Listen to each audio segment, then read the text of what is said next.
Hello friends, स्वागत है आप सभी का प्रत्याहार यूट्यूब चैनल पे। तो अभी आप जैसा कि आपको पता है कि 23 जून को है ना, 23 जून को हमारा एमपीपीएससी का पेपर होने वाला है। तो उससे संबंधित जो इकोनॉमिक्स सेक्शन है, इसमें हम इकोनॉमिक्स का जो एमपी का जो इकोनॉमिक सर्वे है उसके बारे में डिस्कस करेंगे। और बेसिकली हम जो इसमें फैक्चुअल चीज़ें हैं ना, वही वही देखेंगे। ठीक है, तो आइए शुरू करते हैं। तो पहला दिया हुआ है क्या है कि एडवांस एस्टीमेट यानी कि अग्रिम अनुमानों के अनुसार 2023 22-23 में जो जीडीपी है मध्य प्रदेश की, वो करंट प्राइस पे अगर आप देखोगे तो 16.43% से बड़ी है करंट प्राइस पे। और अगर आप कांस्टेंट प्राइस पे देखोगे, ये लिखा हुआ है कांस्टेंट प्राइस, तो इस पे आप देखोगे तो 7.06 से ये बड़ी है। तो यहाँ पे शॉर्ट फॉर्म में मैंने यहाँ पे लिख भी दिया था कि growth rate at constant price, तो कांस्टेंट प्राइस पे कितनी है हमारी 7.06 पे। और जो करंट प्राइस है इस पे कितनी है 16.43%। ठीक है, इसको ध्यान रखिएगा। तो ये जो है, ये हमने कंपेयर किया है किससे, 2022-23 का कंपेयर किया है हमने किससे, 2021 और 22 से। ठीक है, 21 और 22 के से अगर आप कंपेयर करोगे तो 22-23 में हमारा ग्रोथ रेट कितना है, करंट प्राइस पे 16.43 और कांस्टेंट प्राइस पे 7.06। वहीं अगर आप इसी को, यानी कि जो 2000 आपका 21-22 है, इसका कंपैरिजन अगर हम 2020-21 से करेंगे, 20-21 से अगर इसका कंपैरिजन करेंगे, तो हमारा ग्रोथ रेट कितना था 10.43%। इसमें यही लिखा हुआ है, while in the year 21-22 an increase of 10.43% has been registered compare to the year 2020-21। यानी कि 20-21 से कंपेयर करने पर 2021-22 में हमारा कितना इंक्रीजमेंट हमको देखने को मिला था, ग्रोथ कितनी मिली थी हमें 10.43 की। ठीक है, तो ये यहाँ पे वो दिया हुआ है डेटा, है ना, 1322-821, ये हमारा करंट प्राइस पे हमारा ये है जीडीपी। कांस्टेंट प्राइस पे अगर आप देखोगे, कांस्टेंट प्राइस पे तो 643124 है। ठीक है, वहीं अगर आप पिछले साल का देखोगे तो कितना है 689, है ना। तो ये तो क्या है, ये मेनली आपको मेंस में काम आएगा लिखने के लिए, इसलिए आप ये डेटा जो है याद करिएगा।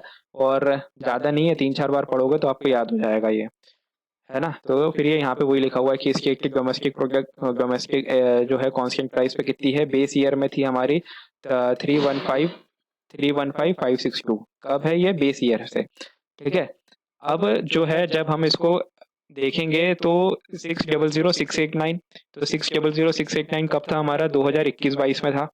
ठीक है, और 643124 कब है हमारा, 22-23 में है। ठीक है, कब है ये हमारा, 22-23 में है ये। ठीक है, तो अब आगे क्या है, जब आप इसको कंपेयर करोगे बेस ईयर से जब हम 2020-21 को कंपेयर करेंगे तो हमें कितना ग्रोथ रेट देखने को मिलता है, कितना इंक्रीमेंट हमें दिखता है 90.36 का।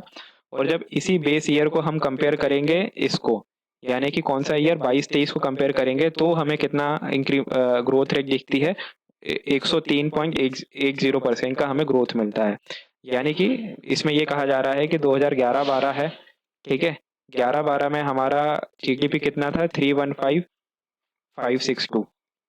ठीक है, इसका जब कंपैरिजन हम कर रहे हैं 2021-22 से, तो 21-22 में हमारा जीडीपी कितना है 600,689। तो यहाँ से यहाँ तक आने में कितना हमें ग्रोथ देखने को मिल रहा है, 30.36% का। ठीक है, वैसे ही जब हम अगर इसको कंपेयर करेंगे 2022-23 से, तो 22-23 में हमारा जीडीपी कितना है 643124। ठीक है, तो अब यहाँ पे कितना इंक्रीमेंट हुआ है बेस ईयर से कंपेयर करने पे 103% का। तो यही यहाँ पे दिया हुआ है। फिर जो है आगे जो बताया गया है वो ये है कि इंक्रीमेंट मतलब पर्टिकुलर सेक्टर में कितना कितना ग्रोथ है। तो प्राइमरी सेक्टर में हमारा ग्रोथ है 5.24% का, 5.42% का ग्रोथ है हमारा सेकेंडरी सेक्टर में, और टर्शियरी सेक्टर में हमारा ग्रोथ कितना है 9.99% का।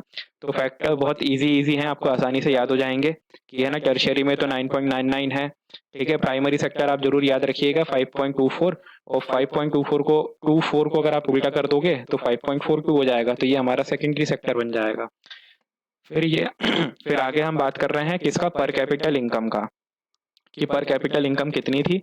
तो तो पर कैपिटल इनकम, है ना, तो 2011-12 में अगर आप देखोगे तो 2011-12 में कितना था हमारा 38,487। 97 सॉरी, है ना, 38,497। ये हमारा कब है, 2011-12 में, जो कि बढ़ के अगर कांस्टेंट प्राइस पे देखें तो कितना हो गया, 65,023, 65,023, 65,023। और करंट प्राइस पे अगर आप देखोगे तो कितना है, 1,40,583। ठीक है, तो ये यहाँ पे यही दिया हुआ है कि अगर 21-22 में 2021-22 में हमारी जो पर कैपिटल इनकम थी वो कितनी थी, 61,534। ठीक है, जो कि बढ़ के कितना हो गया है, 65,023। और अगर परसेंटेज में आप देखोगे तो 5.67 परसेंटेज का इंक्रीमेंट हुआ है। अब इसको याद करने में दिक्कत हो रही होगी, तो 5 के बाद क्या आता है, 6, 6 के बाद क्या आता है, 7, ऐसे याद कर लेना इसको, 5, 6, 7। ठीक है, तो यही इसमें पूरा बताया हुआ है। पर कैपिटल इनकम जो है वो इंक्रीज हुई है। और क्या बोलते हैं, करंट प्राइस पे अगर आप देखोगे तो करंट प्राइस पे 1,21,000 थी, जो कि बढ़ के कितनी हो गई है, 1,40,000। परसेंटेज में अगर आप देखोगे तो कितना इंक्रीमेंट है, 15.62 परसेंटेज। ठीक है, 15.62% का इंक्रीमेंट हुआ है काय में, अगर आप करंट प्राइस पे देखोगे पर कैपिटल इनकम को। ठीक है, और कांस्टेंट प्राइस पे कितना हुआ है, 5.62।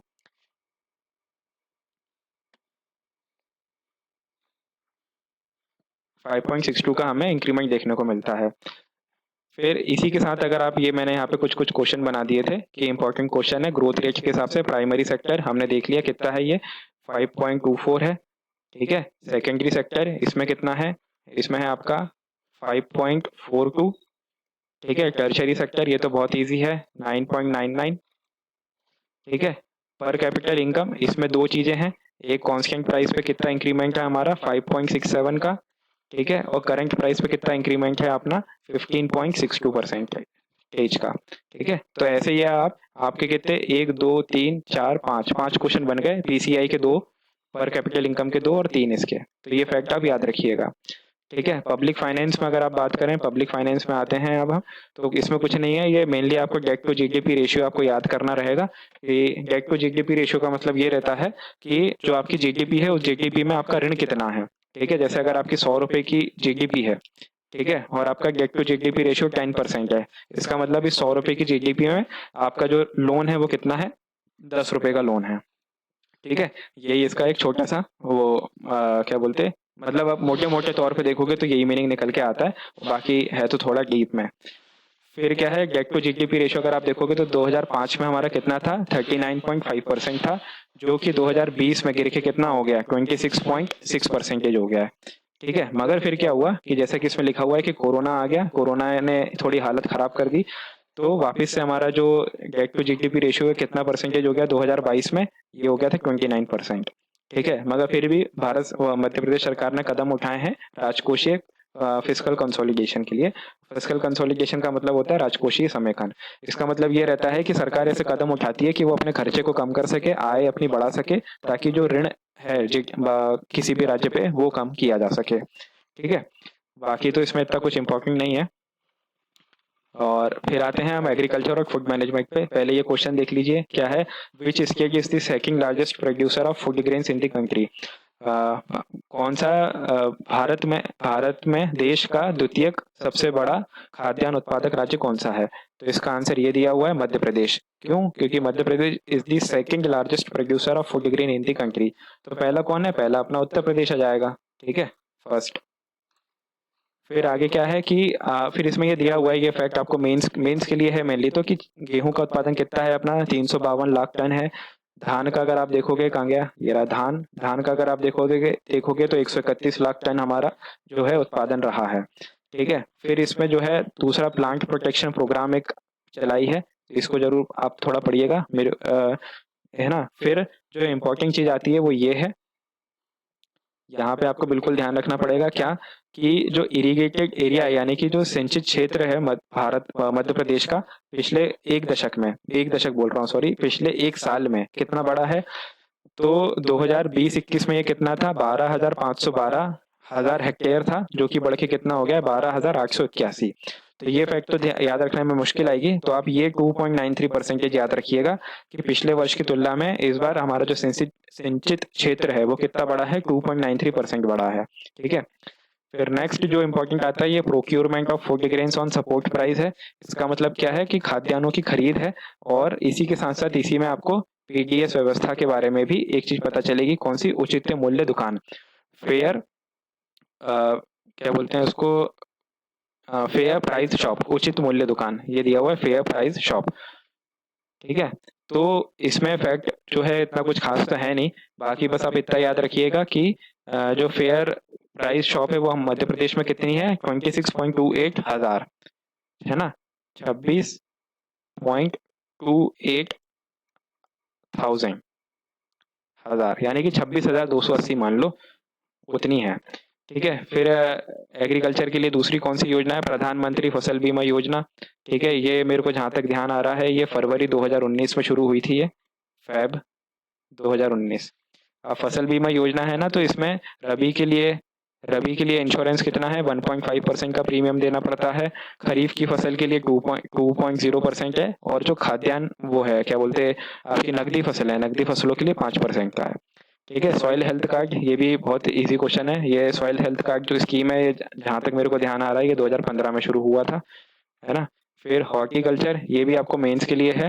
हॉर्टिकल्चर में अगर आप सब्जी का उत्पादन देखोगे तो 224 लाख टन का हुआ है। फ्रूट का यानी कि फलों का देखोगे तो 90 लाख टन है, और मसालों का देखोगे तो 50 लाख टन है, और फूलों का देखोगे तो 4 लाख टन है, 4 लाख मैट्रिक टन 2021-22 में, है ना। फिर आता है फूड प्रोडक्शन, ये सब इतना इम्पोर्टेंट नहीं है। किसान क्रेडिट कार्ड कब स्टार्ट हुआ, ये स्टार्ट का ईयर जरूर देखना। ठीक है, मत्स्य किसान कार्ड के लिए भी हमने ये शुरू किया है, नेचुरल कैलामिटी एंड रिलीफ, है ना। फिर उसके बाद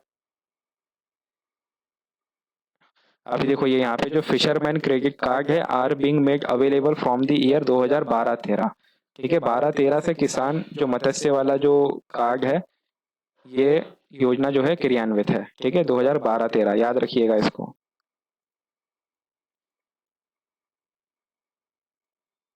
ये 2012-13 से चल रहा है, कौन सा, फिशरमैन क्रेडिट कार्ड, मत्स्य क्रेडिट कार्ड, है ना। फिर ये डिमांड फॉर, ये तो कुछ इम्पोर्टेंट नहीं है। फिर आते हैं हम इंडस्ट्री पे, इंडस्ट्री बहुत इंपॉर्टेंट है हमारे लिए। तो इंडस्ट्री पे अभी हमने देखा ऊपर की कितनी ग्रोथ रेट देखी है हमने, 5.42 की ग्रोथ रेट देखी है।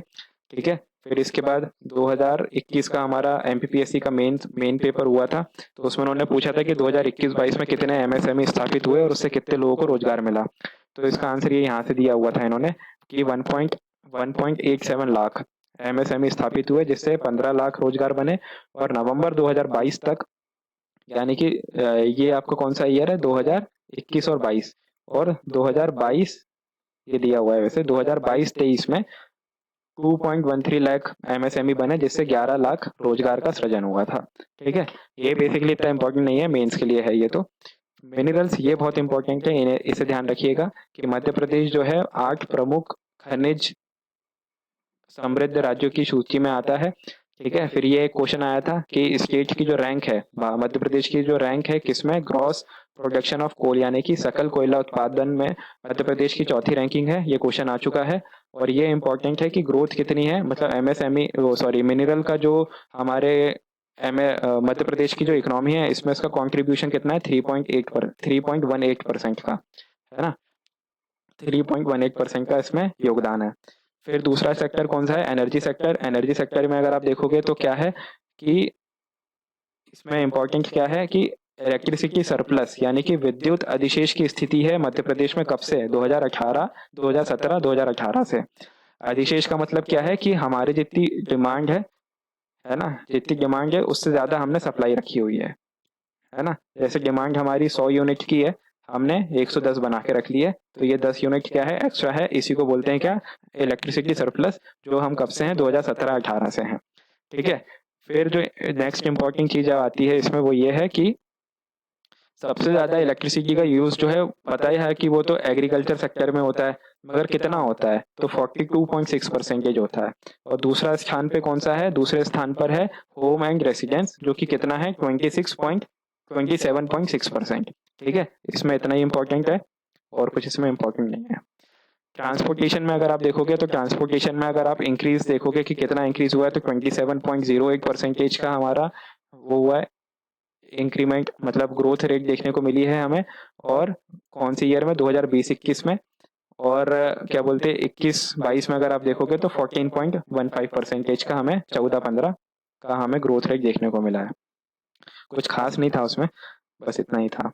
फिर सर्विस सेक्टर और सोशल सेक्टर में अगर आप देखोगे तो सबसे पहले एजुकेशन, तो एजुकेशन में तो पता ही है भारत की कितनी है, 73 है, मध्य प्रदेश की कितनी है, 69.3। अब ये 69.3 ही याद रखिएगा। वैसे ट्रिक भी है, 6 और 9 में अंतर कितने का होता है, 3 का, तो पॉइंट के बाद कितना आ गया, 3, क्योंकि एमपीपीएससी हो सकता है कि 69.1, 69.2, 69.3 करके आपको ऑप्शन दे दे कि मध्य प्रदेश की साक्षरता दर कितनी है, तो इसको आप ध्यान रखिएगा। तो कितनी है हमारी, 69.3% है ना। फिर हम आगे चलते हैं, तो आगे चलते हैं कि स्कूल ड्रॉप आउट रेशियो अगर आप देखोगे क्लास 1 से लेके 5 तक, तो लड़कों में 3.24 है, लड़कियों में 2.96 है, और क्लास 6 से 8 तक में लड़कों में 8.63 है और लड़कियों में 9.01% है। तो इस डेटा से आपको एक चीज और पता चलेगी कि 1 से लेके 5 तक में लड़कियों का ड्रॉप आउट रेशियो कम है, शाला त्याग दर, और लड़कों का ज्यादा है, मगर क्लास 6 से लेके 8 तक में लड़कों का कम है और लड़कियों का ज्यादा है। ठीक है, तो इसमें बस इतना ही इंपॉर्टेंट था। फिर दूसरा योजना है हमारा, क्या है, गांव की बेटी योजना। क्वेश्चन आया था कि गांव की बेटी योजना किससे संबंधित है, प्राथमिक प्राथमिक शिक्षा, माध्यमिक शिक्षा, उच्च शिक्षा या उपयुक्त सभी। तो आप देखोगे तो ये हाई लेवल एजुकेशन से संबंधित है, यानी कि उच्च शिक्षा से संबंधित है ये गांव की बेटी योजना। सीएम राइज स्कूल है टेक्निकल, ये तो इम्पोर्टेंट नहीं है। फिर हेल्थ सेक्टर, हेल्थ सेक्टर में अगर आप देखोगे तो जो इन्फेंट मॉर्टिलिटी रेट है मध्य प्रदेश में, ठीक है, कौन सा डेटा है, 2020 और 2019 का कंपेयर किया गया है।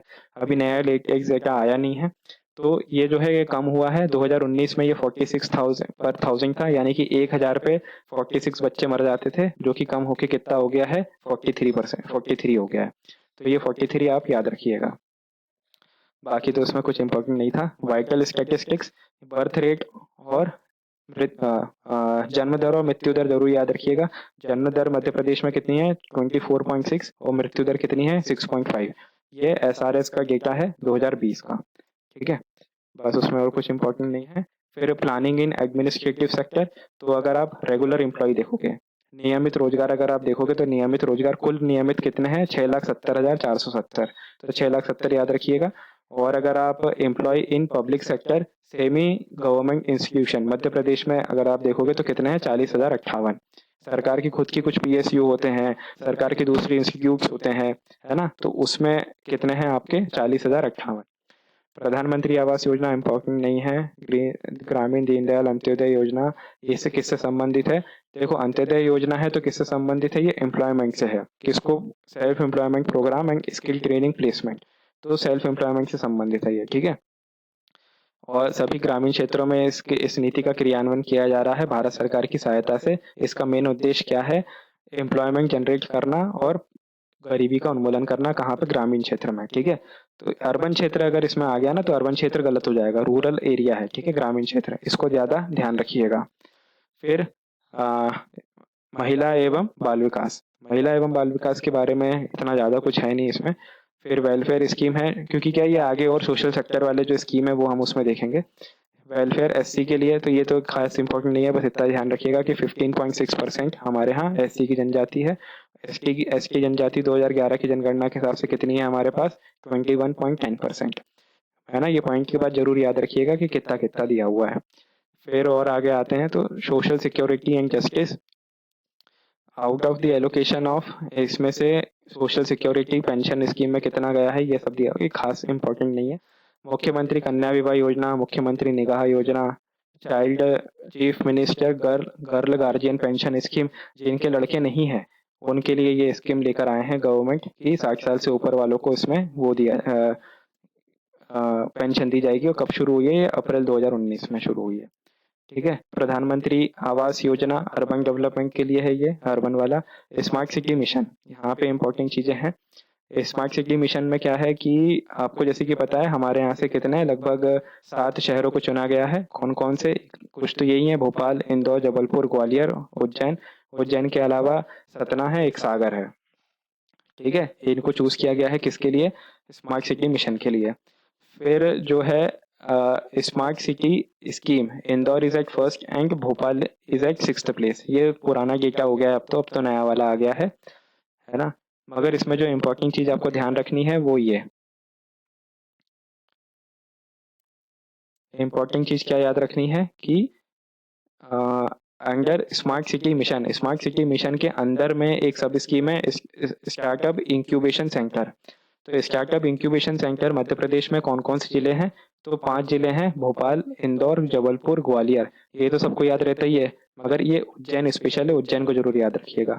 स्मार्ट सिटी मिशन के अंदर स्टार्टअप इंक्यूबेशन सेंटर कहाँ कहाँ पर है? तो ये 5 जिलों में हमारे यहाँ, ठीक है। फिर ये जो रैंकिंग है, ये रैंकिंग तो पुरानी हो गई थी, ये नया वाला डेटा है। ये मैंने पीआईबी के उससे निकाला था कि स्मार्ट सिटी मिशन कब लॉन्च हुआ था। 25 जून 2015 को ये शुरू हुआ था। तो अब ये जो यहाँ पे ये ISAC का ये जो गेट, ये वाला जो अवार्ड है ना, ये तीसरा अवार्ड था, थर्ड वो था, इसका थर्ड एडिशन था 2020 का। तो फोर्थ एडिशन आया है कब? 2022 में। तो इसमें नेशनल स्मार्ट सिटी अवार्ड किसको मिला है? इंदौर को मिला है, सूरत को मिला है और आगरा को मिला है, ठीक है। ये पहला है, ये दूसरा है, ये तीसरा है। तो इंदौर याद रखिएगा इसमें।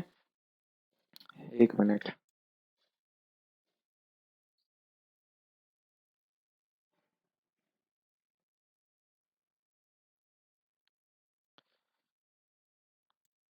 ठीक है। तो ISAC 2022 national smart city award मिला था, जो पहला किसको है? इंदौर को है। स्टेट लेवल पे अगर आप देखोगे तो मध्य प्रदेश को पहला मिला है, तमिलनाडु को दूसरा, और राजस्थान और उत्तर प्रदेश संयुक्त रूप से तीसरे स्थान पर है। अब इसमें क्या है कि यहाँ पे इंदौर आ गया, यहाँ पे मध्य प्रदेश आ गया, इस वजह से मैंने इसको लिखा हुआ है यहाँ पे। फिर प्रेसिडेंट द्रौपदी मुर्मू है हमारी मध्य भारत की।